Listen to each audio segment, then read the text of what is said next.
Welcome to Storm Tracker, your eye on the storm of your Carolina Hurricanes, and your home for the best insight and analysis to keep you totally informed on what's happening with the Canes. Whether it's the latest news on the ice or off the ice, we've got you covered. Now let's begin. Here's your host, Tom Ray.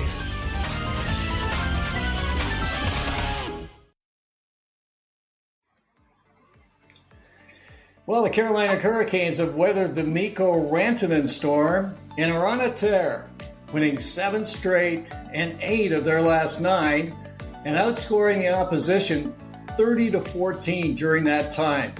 And they've been led by rock-solid performances by their goalies, Pyotr Kochetkov and Freddie Anderson. A surprising contribution from a newcomer, Mark Jankowski, 4 goals on 4 shots. Amazing. And, of course, the Canes, they're all firing on all cylinders, virtually every night. So, joining me to talk about this, and we're going to have a lot of fun tonight because it's mailbag segment coming up. Storm Tracker insiders Aaron Manning and Katie Bartlett. Howdy, ladies. Hello. Okay, so I thought we'd spend a couple of minutes before we get into the mailbag segment and talk a little bit about the Canes. I mean, this is a great time to talk about them. They're playing outstanding hockey. They've climbed up into second place, 10 points back of the Washington Caps. It's quite a story. I mean, we look back, 10, 15, 20 games ago, and it wasn't the same story at all. So we've got them going and leading the way, as I mentioned on the outset. Their goaltenders have just been amazing. Pyotr Kochetkov, and we've seen the numbers lately in the last 4 games. This is insane. He's got a .960 save percentage and a .99 goals against average. It's crazy. And he's been outstanding, and I think Freddie's done a great job as well. What do you think about the goaltending? It's phenomenal. Katie? It has been so much fun to watch, and they're just... Pyotr and Freddie are taking the baton and passing it from one to the other with a lot of confidence and a lot of, I think, the kind of friendly competition you want to see between them. They're not, trying to take each other's job, but it's okay, see what I can do. Now you try and one up me and see what you can do. And this back and forth. And they've just progressively gotten better and better and better and stronger. And I think part of what has stood out to me is the fact that earlier in the season, even as recently as a month or so ago, a lot of times they would be really good, but they'd still give up a goal or 2, and the Canes would have to play from behind. Yeah. And that really impacted the Canes' strategy and who they played and having to push a little bit, and made it more difficult for them to get their feet going and to really get to their game, as it were, in those matches. And one of the things that's been key in this recent stretch has been that Pyotr and Freddie have shut the door on those early goals. They haven't really been allowing the other team to get on the board first, and that particular action by them means that the Canes are able to get to their game faster. They're able to have enough time to manufacture some goals and get a lead. And then when there is a goal that goes in, it's not that big a deal because the Canes are already up by 2 or 3 goals. So I think that early play in the first period has really established their confidence and the confidence in the team, and allowed the team to build off of that and find success on the other end of the ice. Aaron? Well, absolutely. Got to agree with Katie there, and just the fact that they're not letting in those dreaded easy ones that we've all cringed at a little bit. But even beyond that, to say one of the comments I think you had, Tom, earlier this season was that we needed goaltenders who were capable of stealing a game, not just goaltenders that were keeping them in the game. So we've actually seen that. There was a game that the Canes did not deserve to win that they won because of Pyotr Kochetkov. So, those are the kinds of things you want to see, especially from a young developing goaltender, that ability to just rise to the occasion and just shut the door on a night when the team is struggling to find their feet, because they're going to have those nights, and especially in the playoffs, they're going to have those nights. And so those are the kinds of things that get you excited about the potential of this tandem working through the playoffs, however that ends up working, because you need them to be able to do that, whether it's to hold the line for a period while the Canes, measure up the opponent, or to just stand firm and be the reason they win on at least a few occasions here and there. And we've seen that in the past from Freddie, not so much since, his various health issues and so on, but he can definitely do that when he's on. But now to see that from Pyotr as well is just really big for the Canes. Well, I think a couple things. They definitely are pushing each other, and I think there's a healthy competition going on there. And it's kind of what we saw last year when they were sharing the duties. They were outstanding. And here's some interesting stats. And we know this about Pyotr. He is outstanding on high danger chances. His number, he's in the 95th percentile in the NHL and NHL Edge.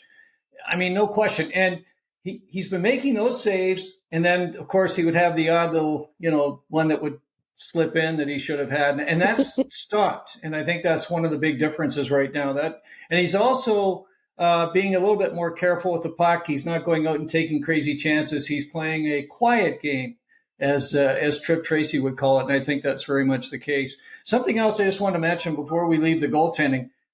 They have moved up the ladder something fierce in terms of their numbers.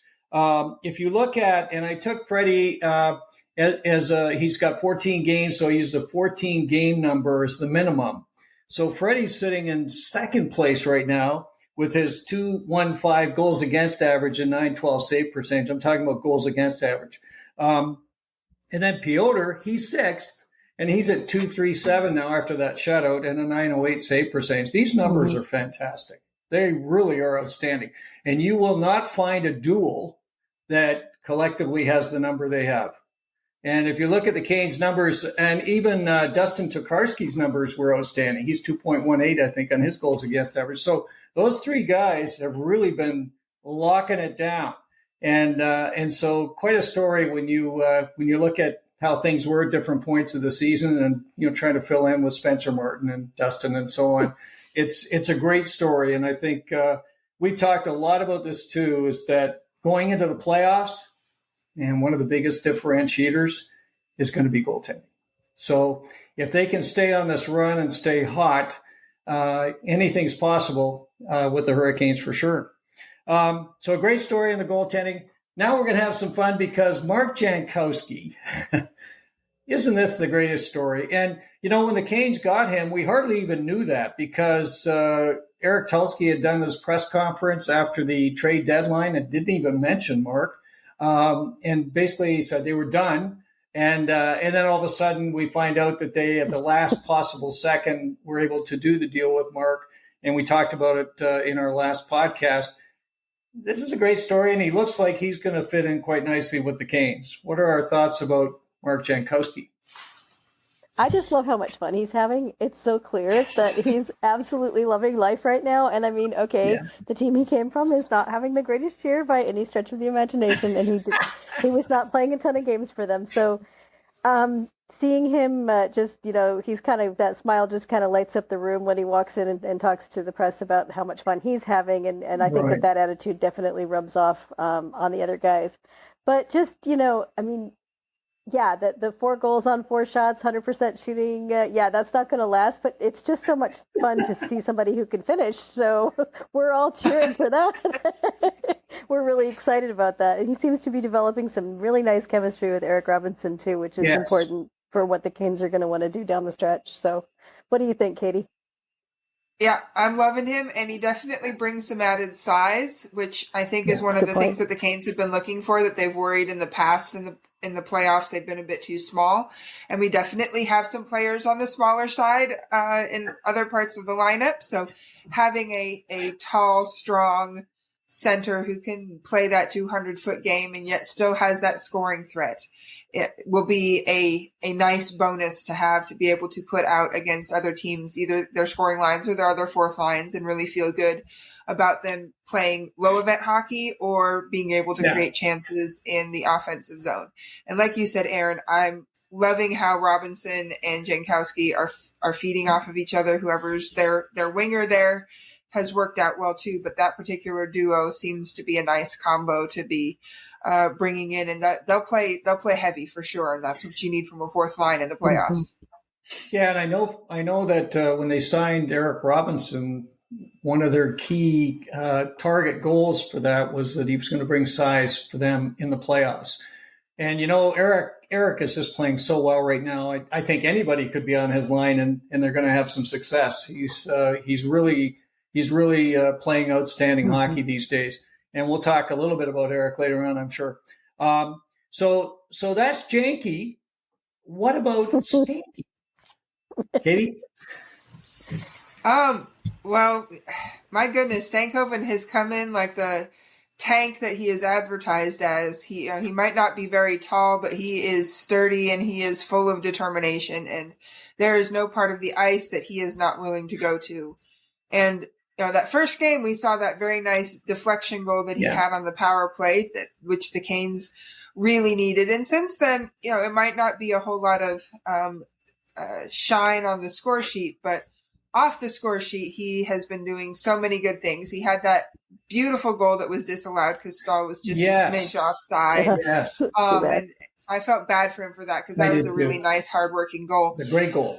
But his motor and his work ethic definitely fit on that dad's line With the dad. really well, and gives them another like-minded winger there, but someone who also has a scoring touch. And I'm sure there will be plenty of other opportunities where he is going to put up some points on sides this time and start helping to drive some more offense from that line, because we know that Stahl's line is one of the best lines come playoff time for puck possession. They are just not one of the best lines when it comes to finishing. And so I think Stankoven might help improve those finishing numbers at least a little bit, which sometimes all you need is a little bit when it comes to the playoffs. Absolutely. Well, the other thing, sorry, go ahead, Aaron. Oh, nothing. I was just going to say, I think watching him the other night, and I think it was the game against the Red Wings, when he was battling in the corners. You just get that look of surprise from these huge guys that he's stealing the puck from, managing to get it away from. And, I go back, I know I made the comparison already before, but it just does remind me so much of Brendan Gallagher, because people, when he was young, did not expect Brendan Gallagher to be able to battle in the corners either. They know better now, but, when he was first in the league, it was the same kind of surprise that someone of that size and that stature could just be such a bulldog and be so ferocious on the puck. And I'm loving watching him do that, because that is a feature of his game that translates so well to everything that the Canes do. Yeah, and the Canes had great success with Seth Jarvis with the dads. And so having two bigger players and then being able to put a smaller player like Stankoven on there is a good opportunity for them. And it's great for him too. They'll be able to open up some space for him, I'm sure. And they're starting to get a little bit of the chemistry going, and he's definitely a skilled player. We know that, and it's going to be exciting to watch. So hopefully he'll be another addition to the offensive side for the Canes. If they can start to get a little bit of offense from the Daz line, that'll be very, very welcome, I'm sure. So one other thing briefly I wanted to touch on was, the Canes are firing on all cylinders. They've just been smoking hot. What's changed? What do you think has led to this incredible surge? Aaron? Oh, sorry. You want to go, Katie? Go ahead. Sure. I was just going to say, this piggybacks right off of what we were talking about with goaltenders. Yeah.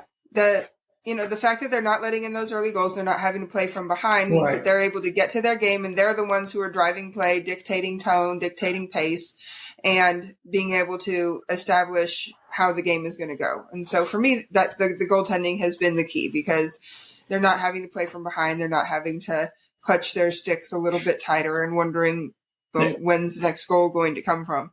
And what I think has also been key is they've been getting production up and down the lineup. It hasn't just been trying to rely on Aho's line.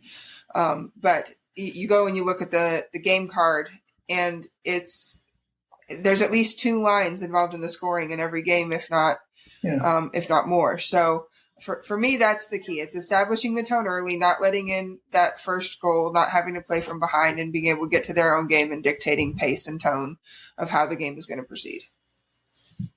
And the only thing I would add on to that is that, we talked about this a little bit, I think. There's been times in the year when I think we all felt like they weren't gelling together for some reason or another. So you had a lot of change and a lot of drama over the offseason, players leaving.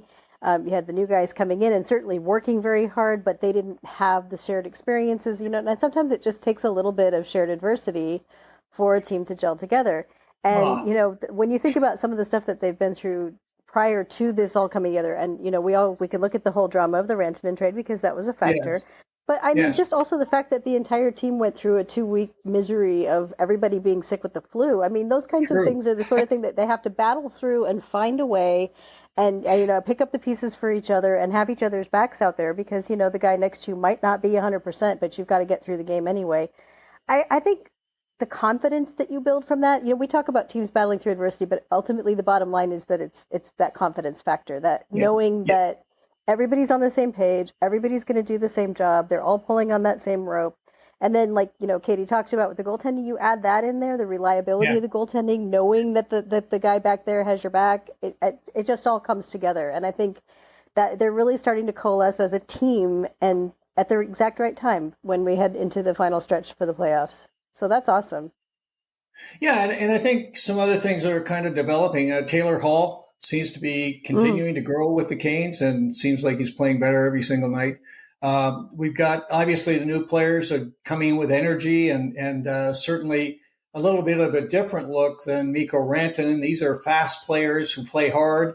So I think that's a nice compliment to the existing team. The interesting thing, and we've talked a lot about this, but they've been making all this happen, and a couple of their key players, and maybe even called stars, if you will, certainly their big star, Sebastian, he's been playing okay. I don't think he's distinguished himself particularly, and of course they've been playing without Andrei Svechnikov. So it's kind of interesting that they've been doing this, and again, by committee. I think that's a key part of what's starting to evolve with the team.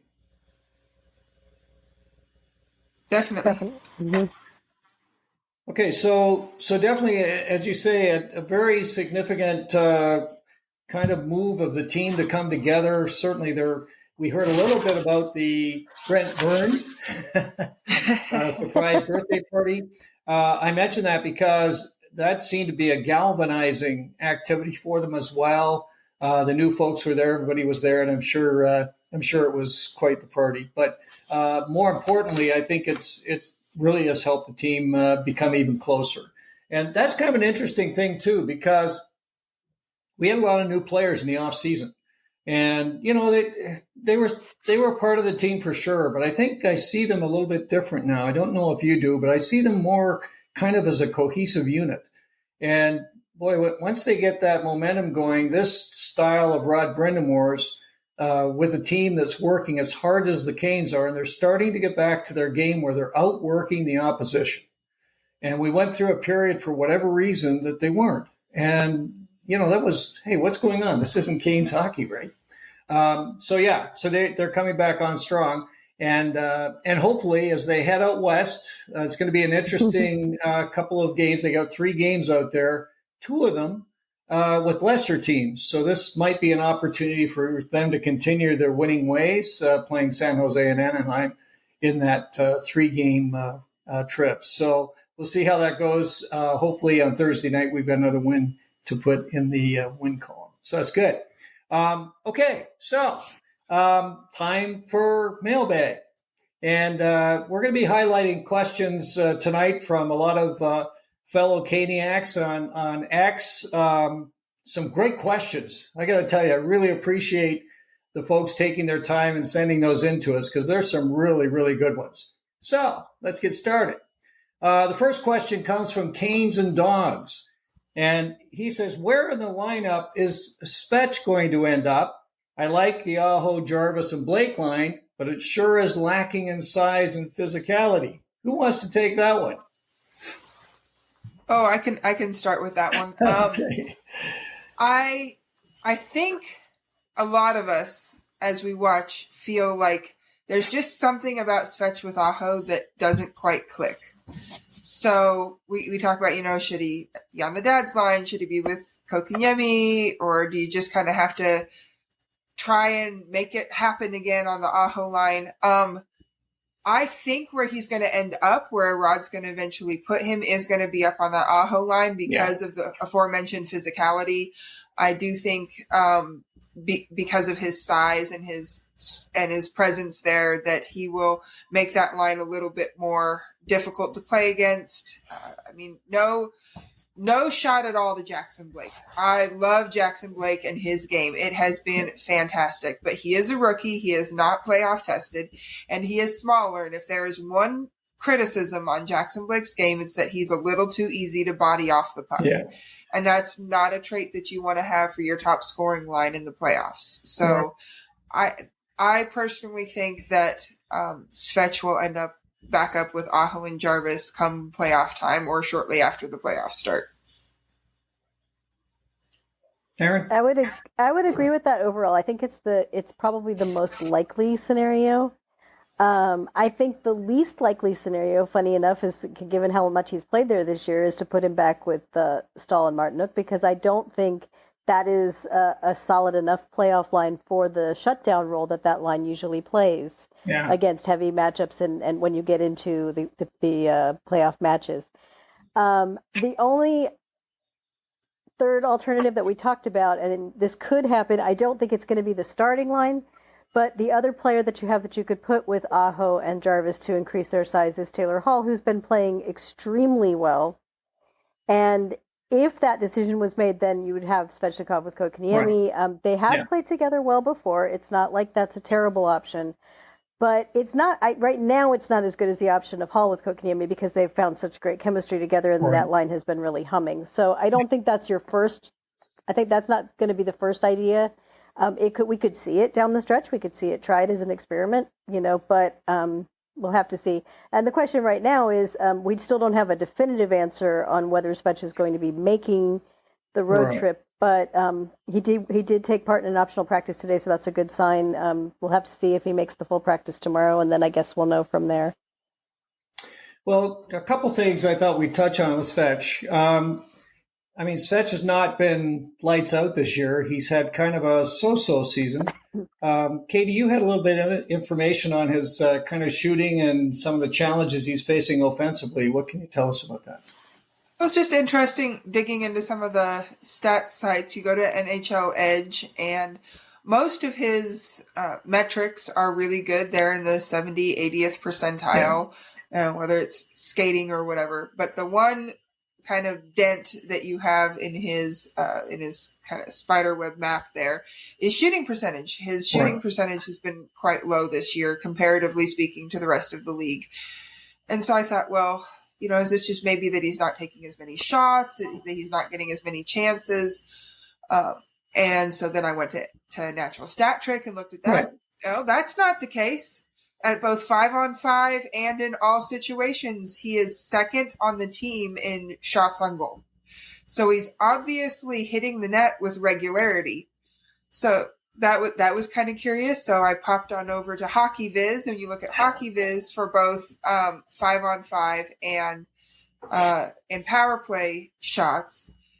It is scattered all over the place. He is shooting from way too far out. Yeah. There's a fair amount of shot generation at the crease where you want him to be, but he is too good of a power forward and too skilled to be taking shots from above the dots all the way up to the blue line. There are some shots he's taking, you'd think that it was a defenseman taking these shots. Yeah. Why? So I think he just really needs to concentrate his game on narrowing his field of play when it comes to getting opportunities and shots down towards, between the dot, in the sweet spots of the ice, and just keep up that pace, because eventually there's going to be regression to the mean, and that regression for him means a higher shooting percentage, not a lower shooting percentage. So there's still plenty to work with there. He's still doing a lot of good things. It just hasn't quite resulted in goals yet, the way that, of course, we all are rooting for him to produce. Well, the other thing, too, is he does lead the team in power play goals. He's got 9, and he could really help there. We know that when he's got his confidence, he can really do some excellent work on the power play. So we'll talk a little bit about that. But that is an area that he has done well this year, and he can do more. Interesting, we've talked a lot about in the past making sure that Seth Jarvis was on the top line with Sebastian Aho. Wanted to say that Aho said recently that I feel like we have great chemistry every game we're out there together. I feel like he's been my guy. So that's Aho talking about Jarvis. So I think they're going to stay together for sure. And if you use the concept of loading up your top line, which I think is really the right thing to do for the Hurricanes, it should be Svechnikov. If you look at the minutes with Sebastian Aho this year, coming out of natural stat trick, it's interesting. Seth Jarvis has 406 minutes, a little bit more with Aho. Roslovic had 395. So at the start of the year, he was with Sebastian a lot. Svechnikov 370. So remember at the start of the year, they had that great line of Svech, Roslovic, and Aho. Jackson Blake 178, Mikko Rantanen 148. So clearly, a healthy Andrei Svechnikov should be patrolling left wing on the top line. I think that's true. Yeah.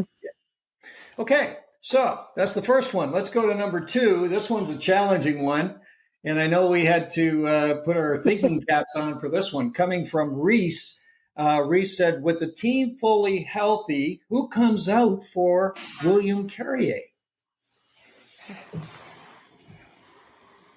That is a tough one. There's no question that that's a tough one. We went back and forth talking about it.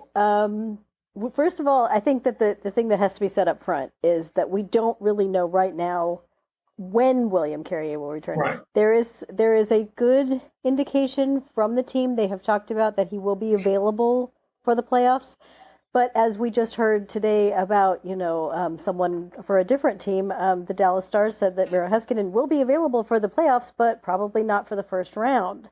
And that is something that we could be seeing with Carrier too. And it could be a very similar situation. You don't know with injury timelines, just because someone will theoretically be available for some point during the playoffs. If you're assuming that your team is going to make it a certain distance, we don't know that he will be there for puck drop in game 1 of round 1. So that could kick the can down the road a little bit, because obviously if injuries happen, then there's no question about someone coming out. It's just someone coming in. So, yes. But having said all that, the bottom line is we don't really know, because there's no good choices. And that's a good thing to a good situation to be in, to not be able to pick someone and say, well, this guy's definitely sitting. We can't say that. So I'm going to kick it over to Katie. That was a very nice non-answer there. Thank you. I'm good at that. Well, I mean, if you think through the lineup, so we have the top 6 pretty much set in that you have Svech, Aho, Jarvis, Hall, KK, Blake. Right. And if it's not Blake, it's Stankoven, but Blake's not going to be going anywhere. He's too valuable. Rod trusts him too much. And then obviously you have, for whichever one of those isn't up there, you still have Stahl and Martinook. They're not coming anywhere. So that's 9 players are going to be in the lineup, set and forget. So then that leaves the 3, because we know Jost will be the one that comes out for Svechnikov and Svechnikov. Yeah, that's easy. Yeah. Mm-hmm. So that leaves Robinson, Jankowski, and Roslovic. Well, Roslovic's been scoring a lot of goals. Jankowski's a center, so even though Roslovic can play center, I don't think Rod's going to trust him with face-offs and the defensive responsibilities, that sort of thing. And then you have Robinson, who has been playing fantastic hockey. He's been phenomenal. So the question then becomes, can we sit Carrier?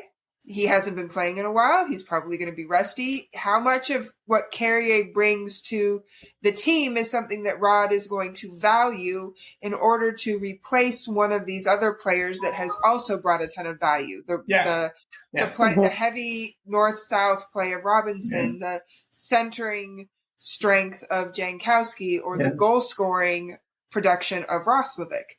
Yeah. I don't know that you give up what those three bring in order to bring in the intangibles for Carrier. So my answer would be you sit Carrier.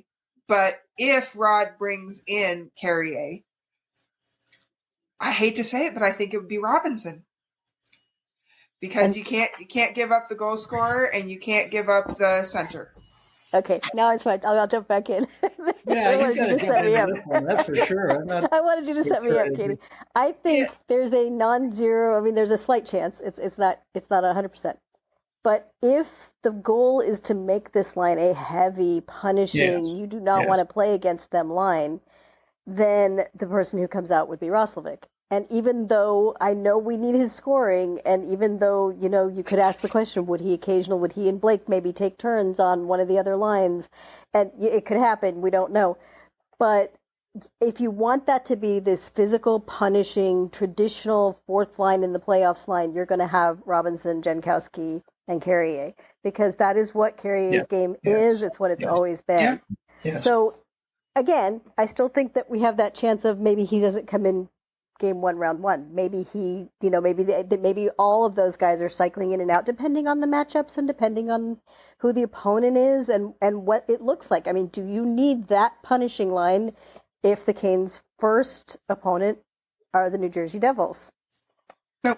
Do you keep Roslovic to try to feast on easy matchups and get the scoring? I think there's going to be a lot of strategy here, and we could see some very unusual combinations as they go through this and think about not just how do we want to play, but who are we playing against?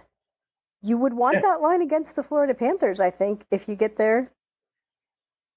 But there's a lot of steps between here and there for both teams. And I think this is going as I expected it would, because it is a complex discussion. Couple of things that I'm thinking, just to kind of add to what you've said, and I think both of you have great thoughts on this. Carrier is going to play as soon as he's ready, for sure. He was brought in because of this. He's had extensive playoff success, and I don't see any way that Carrier isn't in there. Don't forget, Jack Roslovic's had some playoff action as well. The two other guys have had very limited. So Blake has had none, and Stankoven has not had a lot. So Brendan Moore likes that experience, as you know. He likes to go with the folks who've been out there getting it done. I would not be surprised if we saw Blake or Stankoven sit out a game here and there. But I think a lot of it's going to be due to, are they all healthy? Are we dealing with some injuries and some nagging problems? He can drop somebody in. Or is somebody not playing well? Or maybe somebody could be dropped in to shore up a line or whatever. It's a great position for the Canes. I don't think it's clear today, and I don't think it'll be clear until we get into the playoffs, frankly, as to how this is going to play out. But I would bet that William Carrier is going to see some action in the playoffs for sure, because he's a playoff guy. Great question. You may be right about that. Great question. Let's go to another one. And they keep bringing these tough questions. Boy, oh boy. Okay, this is from Canes and 7. He said, I think scratching Morrow for Orlov is a risky move for Rod. If he makes the switch and the Canes get knocked out, I think the seat temperature might start rising. Thoughts?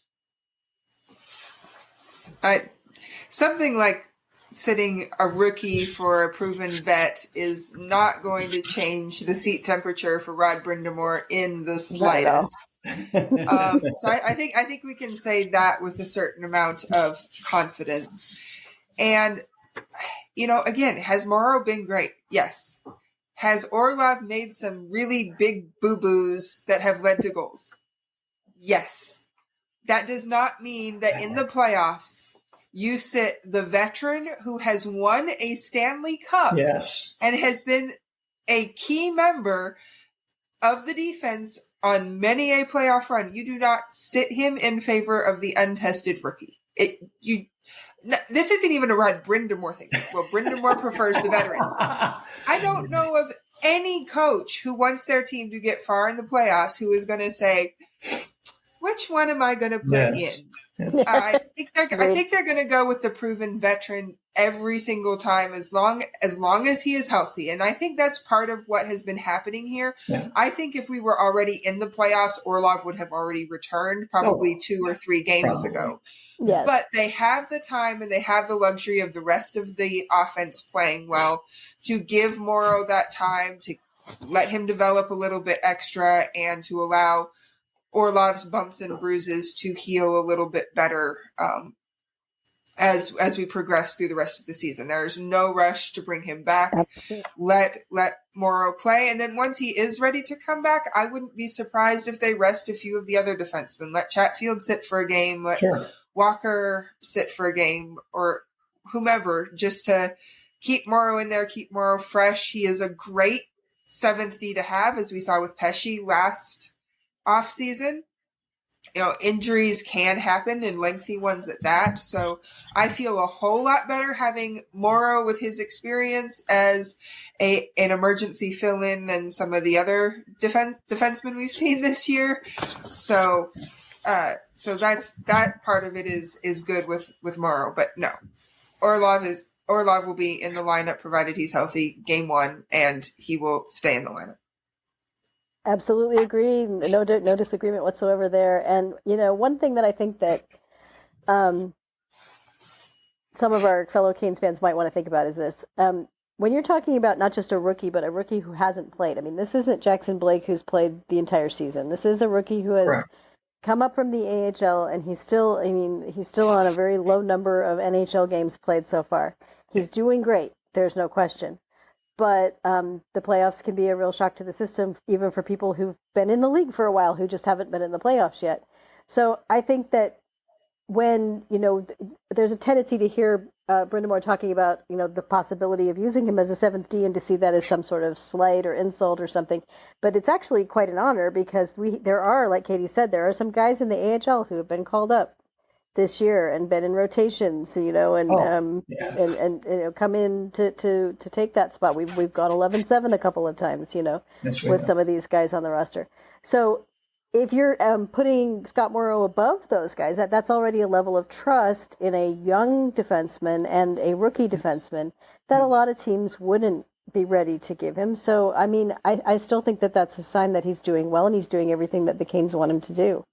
So I wouldn't look at that as some kind of disrespect for what Morrow is eventually going to bring to the Canes. It's just that the key word there is eventually. We're not there yet. Yeah, and you know what? That's an exciting thought for next year. We've talked a little bit about this. We see how Scott's developing very nicely, and we know that Alexander Nikishin is earmarked to come over for next year as well. A couple things I wanted to mention. I mean, Scott's numbers are good. I mean, he's got a goal and 3 assists for 4 points in 6 games. He's 1 goal and 2 assists for 3 points, rather, and a +4. He's playing about 13 minutes a game. But let's take a look at Orlov for a second. I mean, Orlov has 92 playoff games. Okay, the last 2 seasons in particular. You recall in Boston, he was really outstanding. He played very, very well for them. And last year, of course, moving up with Jalen Chatfield into that number 2 pair, basically in a very tough situation due to injury. I thought he accorded himself very well. And so he's a guy that really kind of brings his game forward. And now with him getting a little bit of a break, I think that's going to give him a chance to recenter, come back in, be sharp, and be the kind of defenseman that the Canes are really going to need in the playoffs. He plays a heavy game. He's a guy that can really lay on the body, and I think that's key as well. Morrow's a little bit more of a finesse player, as we know. The other thing with Morrow, I would not be surprised if Scott goes back to Chicago. They're on a run here. They've got a chance to go into the playoffs. This is a great experience for him to play big minutes, to play in all situations with the Wolves. So I would be a little surprised if he's hanging around with the Hurricanes. I just don't see it. I see him playing down in Chicago and getting a real opportunity to experience, some very, very significant hockey as they go into the playoffs as well. And I'm sure that the Wolves would love to have him back. So that's always possible. Yeah. So I think again, it's a great question. Scott certainly got our attention. We really like the way he's playing. His offensive acumen is really special. He made some great plays that we saw, and one led to the goal with Jankowski. Another one, he set up Jordan Martinook on an incredible play. He sees the ice extremely well. So lots of excitement with Scott. Great question. Canes in 7. Again, we're with Dimitri at this point. So we'll stick with that. I knew this would come up somewhere, and it did. And Beth Black Swan asked the question, is there any way to fix the power play before the playoff absent divine intervention? And that's exactly the way to put it, I think, at this stage. I wanted to, before we get into the discussion, just refresh where we are with the playoff, with the power play. We started well. I've talked about this in the past. We headed into January and did 5.1% success. We went into February. We're up to 12.5. That's going the right way. We're back into March at 9.4. These numbers are just absolutely horrendous. And we know that the power play is going to be critical in playoffs. It always is. Those games, quite often, it's the special teams that save the day. And, of course, the Canes are very fortunate to have one of the top penalty-killing units in the league, and they're going to count on that significantly. But the power play's got to get fixed, and we've seen them doing a lot of different things. They're trying to dump the puck in and go after it. They're trying all kinds of things. But what do we think has to happen to get this power play fixed? Katie, why don't you take a shot at that one? Well, it's interesting. If you go back to January, the Avs were in a similar situation until the trade happened, and they ended up with Natchez. And then their power play took off. And the one thing that was the key for them is they had the same problem the Canes are currently having. It's too static. It's too stagnant. It's too many just people standing in one place, passing the puck around the umbrella, not creating anything dangerous, anything that resulted in likelihood of them scoring. So what the Avs changed with having Natchez in there is that Natchez started moving around. Yeah, he was never in the same place. He'd start out coming into the zone and be in the left face-off circle, and then he'd be behind the net, and then he'd come out net front, and then he'd shift off to the side looking for a tip pass, or he never was in the same spot and always moving around. And whenever he moved out of a space, another player would move into and fill up that space. And so the defense wasn't able to just, be able to turn their back and say, well, I know that this person is still going to be there, even if I'm not watching him with an eagle eye, because, he might be 2 feet to the left or 2 feet to the right, but he's going to be in the exact same place. If the puck goes in that direction, I know how to turn and position myself. With the way the Avs power play has been going recently, they can't cheat on anybody, and they don't know who's going to be there, because even if there's going to be someone in that position, it makes a big difference whether it's Natchez or McKinnon, or if it's Drouin or Valerie Nichushkin. I mean, those are two very different types of players with different propensities for the types of plays they make and shots they have and that sort of thing. And we have that same thing, whether Svech is taking the shot or Jarvis is taking the shot, you have to play them differently because of the type of player they are and what they like to do with the puck. So that's what I think the Canes need, is they need that movement and they need that dynamic aspect to their power play, where they're keeping the defense guessing about who's there and what they're doing. Other than that, the other thing they need is speed. There are too many times, and I'm particularly putting this on Aho, there are too many times that the pass comes to them and they just stop the puck.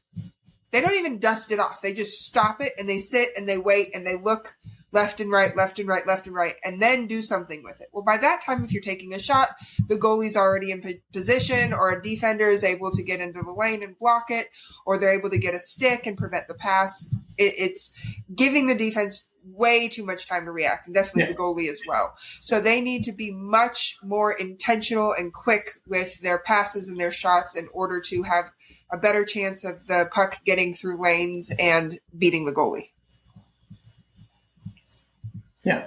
I think she said it all. I think the other thing, if there's another thing they do fix, and I think, Tom, you alluded to this just a little bit, it's kind of boggles the mind, because the Canes are an excellent forechecking team, which means they're really good at getting the puck into their own zone. except on the power play. Why are the zone entries so bad for the Carolina Hurricanes when they carry the puck in all the time? Even when they shoot it in on a forechecking, shift where they're trying to get it in deep, they're not just dumping it into a random corner. They're targeting an area that nobody is there, and then there's at least 3 guys converging to go get that puck. Yeah. Why can they not do that on the power play when they outnumber the opponent? Yeah. There have been some jokes on X about they should just treat it like a regular 5-on-5 shift and send out the 5-on-5 lines complete with 2 defensemen and not even try to pretend that it's anything special because they might have better luck. It's hard to argue with that. So. Well, I mean, the other thing, too, is that they relied on Marty Necas for those zone entries. He is one of the best in the league, frankly. Mm-hmm. And they really counted on him to do that, and he did it well for them. Once he was gone, this was a major, major hole. And that's been part of the challenge. But, it's interesting when you look at some of the top power plays, what's being said about them. Okay, so let's take a look at the Winnipeg Jets. And theirs is number 1, 31% success rate. Okay, and the Canes, I think, are down at 18. So here's what the power play coach, David Payne, said. He said, there's not a lot of focus on end results. We basically stick to the process about what we want to do and how we want to do it. So that's interesting. And then Josh Morrissey, who's the power play quarterback, said, I think there's a pace that we're playing at and executing at that we haven't had in the past. We're on the same page and we're getting opportunities in different ways. So he's talking about what you were talking about too, Katie. There's a pace. They're moving around. They're doing things. They're on top of it. Todd McClellan for the Red Wings, they're third at 28.3%. We know they've been smoking hot at different points this year, said it is very well connected. So the other thing about this is that these players have got to be on the same wavelength. Okay, so to me, what you need to be doing is you've got lots of movement. People know where they're going to be. The puck's moving quickly. All of a sudden, you get that shot, that gives you a chance to get a rebound, or it's a one-timer from the right or left side. Again, doesn't sound like there's a lot of magic here. You just go out, move quickly, and get the shots on net. And of course, first and foremost, you've got to get into the zone. But the Canes have got to get that number up. They cannot be in the playoffs at 8 or 10 or 12% success rate. It's just not going to go. And that would be the Achilles heel for them this year because the other parts of their game are looking good. They're looking very, very good. So, again, great question. And it's a tough one. Some divine intervention probably wouldn't help. Well, divine intervention is definitely what's going to be needed at this wouldn't stage. Hurt, sorry. Yeah. Okay, our next question, it's actually 2 folks had a very similar question, so I'll read both of them before we jump into it. Sean Barron said, with us having a lot of cap this upcoming offseason, are there any expiring contracts you feel are a must sign or at least would try to sign before free agency? Okay. And then Eric K8 came back and said, if you could bring back only one of the pending UFAs on the Canes, who would you want to target the most? So here's the questions we're getting. Who should we be looking at with the folks who are currently unrestricted free agents? Katie? Okay, well, let's start with the ones I definitely think that the Canes should be looking at, and that would be at the top of my list, Hall and Robinson. Yeah. I think they both fit in very well. Robinson has just worked his tail off and shown that he is a Canes player through and through, fits to a T. Same thing with Hall. I'm going to throw a little bit of a curveball out there for my third one, just because of the way the market is looking for this summer. I would not be surprised if the Canes re-sign Freddie Anderson. Okay. Because it's just not looking like there's going to be a lot of goalies that would be an upgrade over him, even with the injury issues. That might be an area if Freddie's willing to come back at a number the Canes are comfortable with. They can say, look, we know this duo, we know this tandem, we know how it works. Let's just keep, there's not a better option out there right now. Bring him back for a year or two. So that's perhaps my curveball. But I think if I only had to choose one, though, I'd I'd probably go with Robinson. Yeah. I love his vibe. I love his energy. I love the heaviness with which he plays, and the fact that he seems to work just about anywhere in the bottom nine. I don't want him on the Aho line, but he has been able to work well with KK. He has played with Stahl on bump up shifts after power plays and looked really good. And then obviously on that fourth line, he's been phenomenal and really seems to be creating something with Jankowski as well. So just that versatility that he has, that he can, take the minutes just about anywhere other than that top line is super good as well. So yeah, if only one, sign me up for Robinson. Aaron? I think I pretty much agree with Katie. I would say that that's also the choices that I would make. I would not be surprised, just in a practical sense, if they're looking at both Hall and Robinson, and I would not be surprised if Hall were to be signed before we even get to the summer, because he really wants to stay in one place. He does. And if he likes it here well enough, then he might be willing to sign at a number that everybody's happy with. So that could get done even sooner than Robinson if that's something that they do. With Freddie, I know we've gone back and forth on this. I see what the thinking is, because there really isn't a lot available unless the Canes manage to pry someone loose that we aren't even thinking is available. Right. Because that's always possible. But the only concern I have would be that I would say if they did it, it would have to be a 1-year deal only, because he will be 36 years old. You don't want to sign him for 2 years at this age. Goalies can deteriorate quickly when they get into that age range, and especially if they have an injury history. There are not very many Marc-Andre Fleury's out there that are playing. I was just going to say the Flowers been around for a while. The guys that make it into their 40s and can still play goal are pretty few and far between. So we don't want to get too close to that age range with Freddie's history. And the other thing is that I think that the Canes would have to be pretty convinced that Kochetkov could actually handle the kind of tandem where it's 2 games to everyone, because 2 starts for every one of Anderson's, or being able to hold down a significant stretch in case of injury. So if they're ready to see that in Piotr, that would be great for the team if they have that kind of confidence in him. So in that case, sure. Well, and Piotr's deal is $2 million. He's got another year on it. So I think, the Canes are in a pretty good situation. They may decide to acquire a third goalie. If they do keep Freddie, they might get a third goalie that could play some games in the NHL. There are some folks like that floating around, and I think you could probably do that. But I totally agree with where you're going with this. I think Eric Robinson has been just wonderful. 13 goals, 16 assists on the year. He's a guy that scored that cool empty netter the other night, which I thought was great for him. He works so hard. It's nice for him to get a break once in a while. And he's a +10. So he's been out there and doing a solid job on both ends of the puck, and I think that's great. Taylor Hall? Sorry, yeah. Oh, I'm sorry. I thought you were about to transition. I just want to say, the one unrestricted free agent none of us has mentioned yet. Who? Jack Wasilek. Yeah. Yeah. So I don't think he's coming back, because I think he's going to want a bigger role, and I think that the price tag that he is going to want is going to be more than the Canes want to play him for the type of player they would be targeting for the team. I would agree with that, because I think that he's going to be able to command a little bit more salary, and there's absolutely nothing wrong with him seeking that at this point in his career. Yeah. He's had a really good year with the Canes, and he should be able to capitalize on that if he wants to. Now, if he wants to stay and work out a team-friendly deal, then the only question becomes, where does he go if the Canes decide to elevate someone like Bradley Nadeau, for instance, and those are questions that are going to get more airtime as we get closer to the summer. So we'll wait for that. Sure. I mean, the lineup is going to be tricky, but I was just going to mention on Taylor Hall, just to wrap this up, is that I felt like just in recent games, Hall is really kind of taking his game up a notch.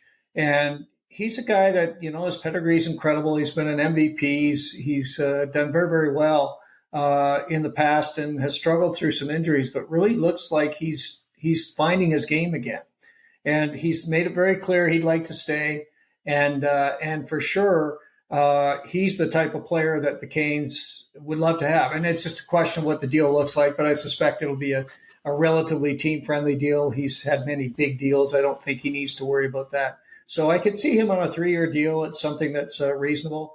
And again, with Jack Roslovic, I'm back and forth on Roslovic because Eric Tulsky has been talking about looking at most of the free agents, like talking to them.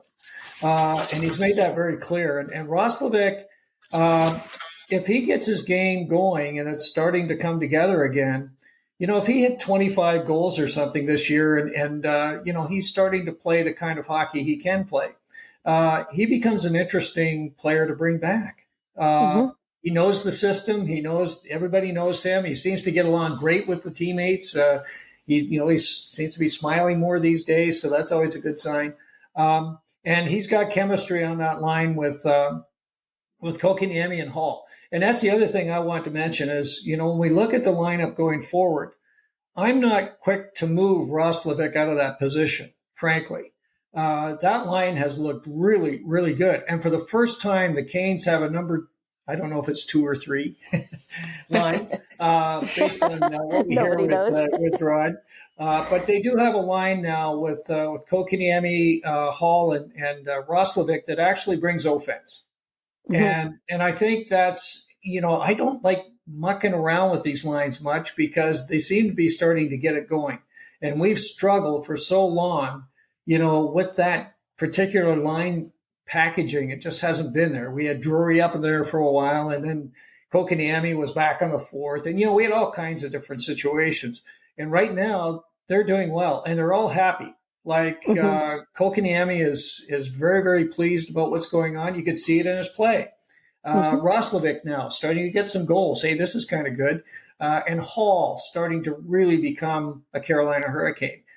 There's something going there, and I think that's something we want to watch as we go forward for sure. Anyway, yeah, Robinson, bring him back. Hall, bring him back for sure, and we'll see with Roslovic. And Freddie, I think, is exactly right, unless they trade for John Gibson, and I know we're not talking about that. So I just thought I'd throw that in there for fun. I'm not necessarily suggesting we do that. Okay, so our final question. These are all great questions, and we're having fun with them. This one is a tricky one. Okay, so from Deanna, she said, with all the noise around big pending UFAs in the league, is there anyone under the radar you think the team should target? So, looking at the UFAs this summer, we know that the guys that are, up in the ether, and certainly where everybody's talking about them are, of course, Mitch Marner, again, Nikolai Ehlers, Sam Bennett. These are all folks that we'd love to have on the Canes, but they're in that other group, and we may end up with one of them. We don't know that. But I think Deanna is asking, let's go down a layer or two, and are there some players there that we might be considering? Who wants to kick it up? Go ahead, Aaron. Okay. Well, I mean, I know that the one of the big questions that keeps coming up on social media is, are the Canes going to do anything to add a 2C or whatever number Rod assigns to that person, because we have no say over that. And yeah, if they were going to go big game hunting, if they were going to go look at somebody like Sam Bennett, that might happen, or, sure. But there are some other potential options. I know. I think that you, Tom, had mentioned Mikael Granlund. I'm a little unsure about whether he's going to be the right fit for the Canes, given especially his age. That's the concern with Kyle. The Canes have such a young group right now, so. There have been, and then there's a lot of people that are listed as centers who don't really play center. I know that, for instance, the Seattle Kraken have Morgan Geekie, who used to play for the Canes. He can play center, but the last data I had from Kraken fans is that he's really barely touched center this year. He's not been playing center very much at all. So that's where I guess for me, I start having the question: are these, if you're talking about bringing up these players signing these players as depth wingers, how many depth wingers are the Canes really going to need, especially if they do bring back Eric Robinson, if they do bring back Taylor Hall? There's going to be a crowd there. So it's possible that we could look at some of those guys. And I know you've got a couple that you like too, Tom. Yeah, for sure. No, I mean, if you're looking at, I think anyone the Canes brings in that group is a role player, somebody that fills a spot. You mentioned Morgan Geekie. He's actually with the Bruins. Geekie, he's a guy that forgot he got traded. Exactly. He's a guy that previously played for the Canes, so they do know him. And he's had some success this year. He's got 23 goals, so he's a guy that's interesting. He'd be low cost.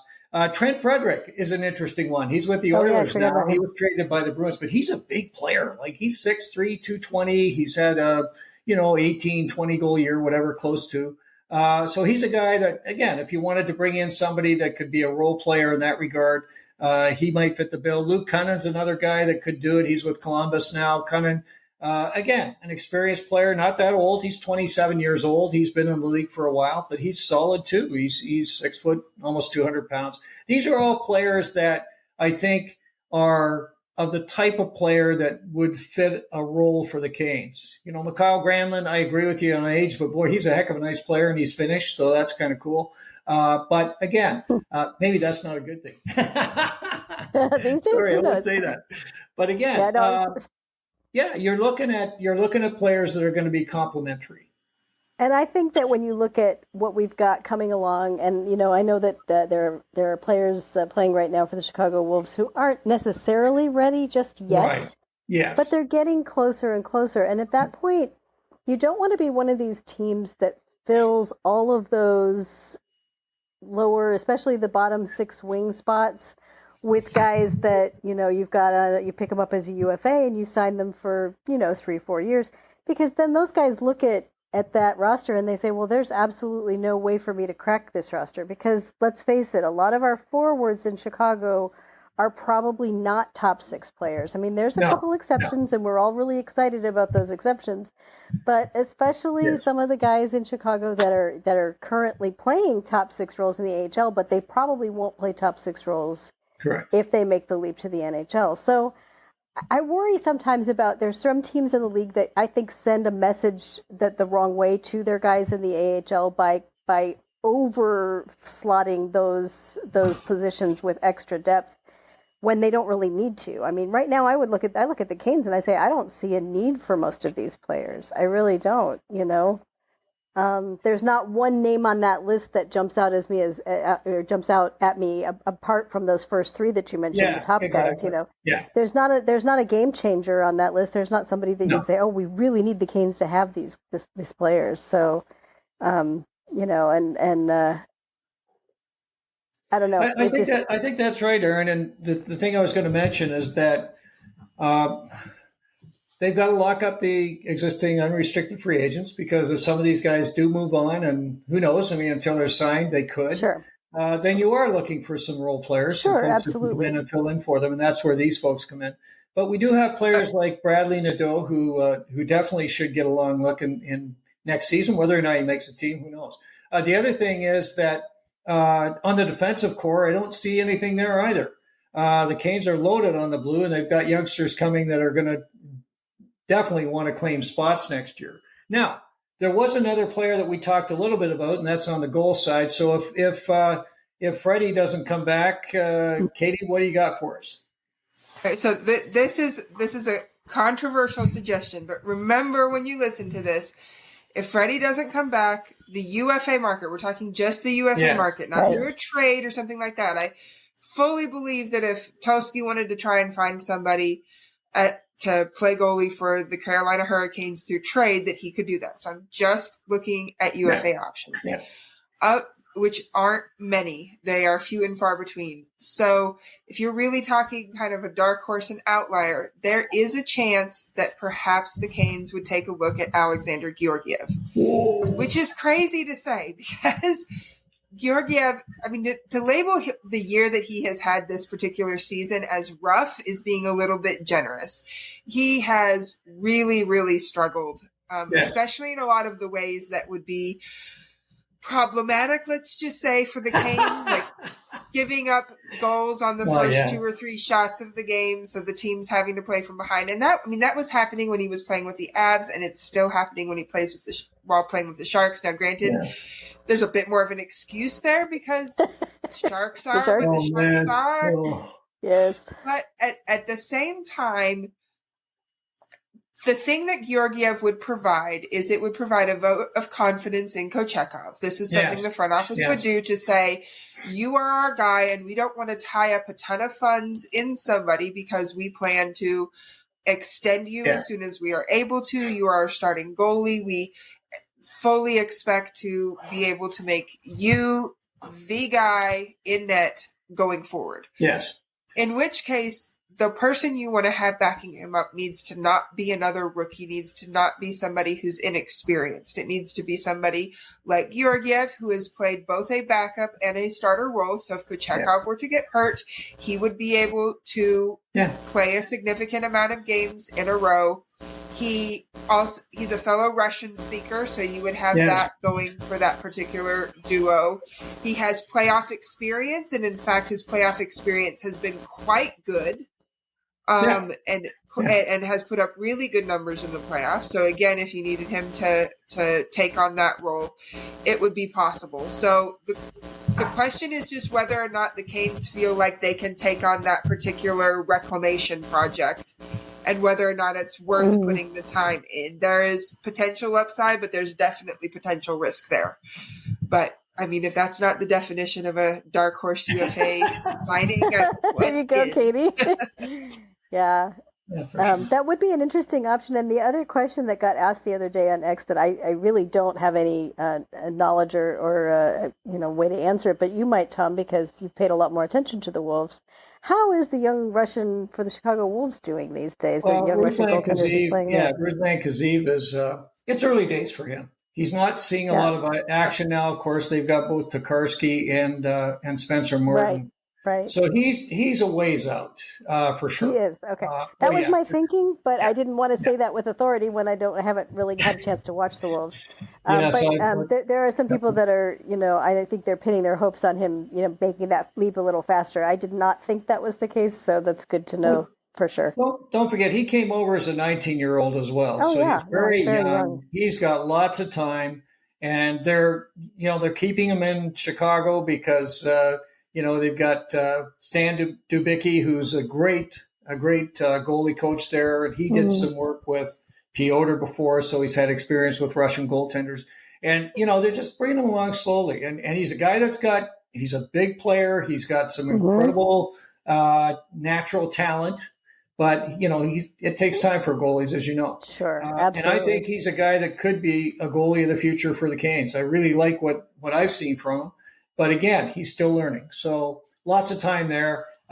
We won't rush him. We could bring in Georgiev for 3 or 4 years and then bring in Ruslan. In case we'd have a Russian duel right through. So it's kind of fun. Georgiev, just a last comment on Georgiev. I mean, he's seeing lots of rubber right now. I can tell you that with San Jose, he gets all kinds of work. So if he wants to bring his game back up to some kind of level, that's probably a good place for him to do it. So we'll see if he is around in the summer and if Eric has interest in Alexander Georgiev. Great questions to all of the folks that sent those in. Thank you for doing that. We have a lot of fun with the mailbag segment. All challenging questions, and certainly we had to put our thinking caps on and have discussion to kind of be prepared for that. So look forward to the next one for sure.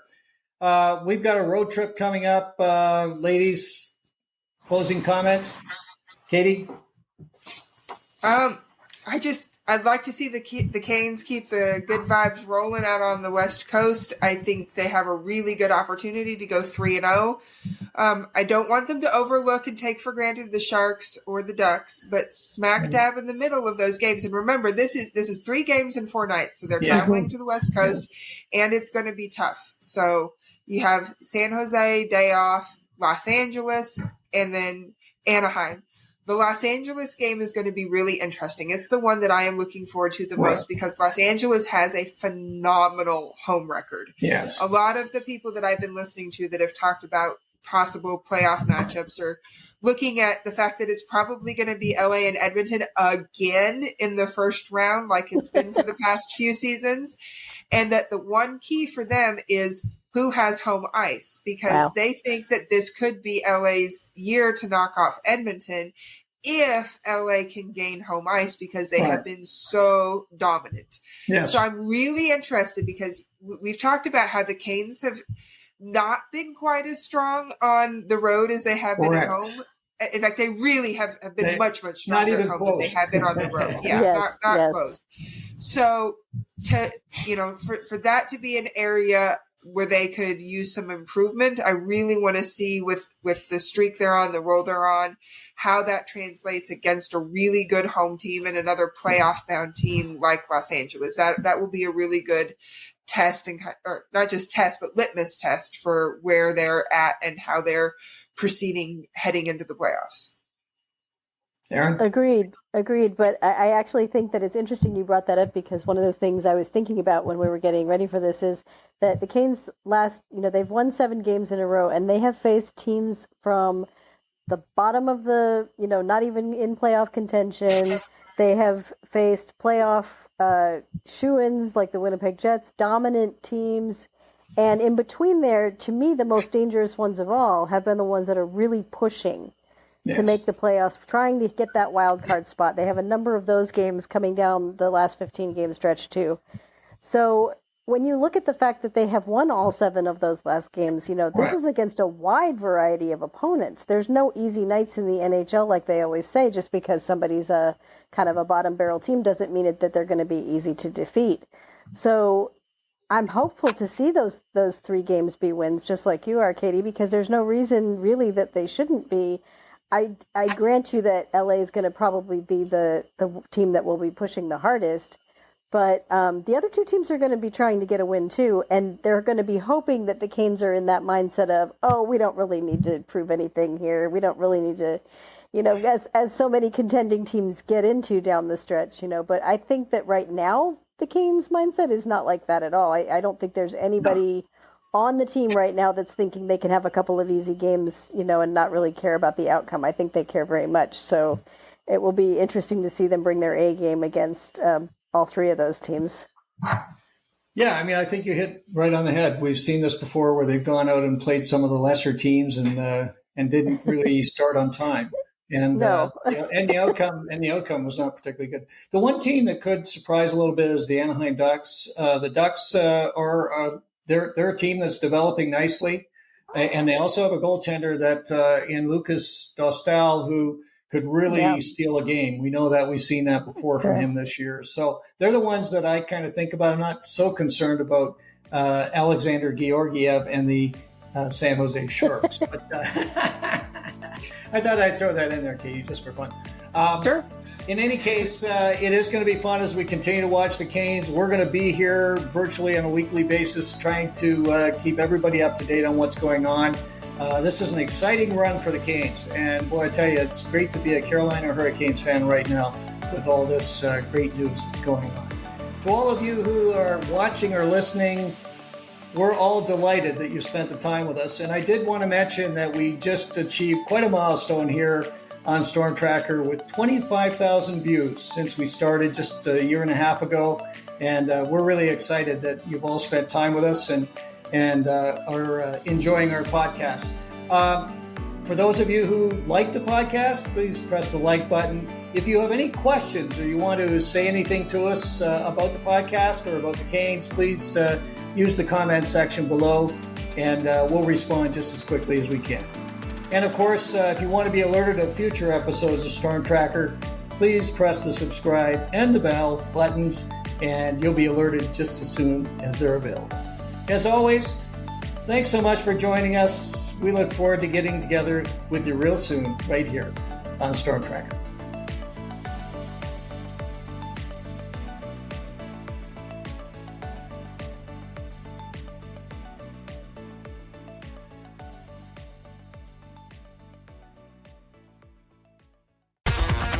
Thanks for listening. Be sure to like, subscribe, and tell your friends for everything with the Canes you need. Storm Tracker.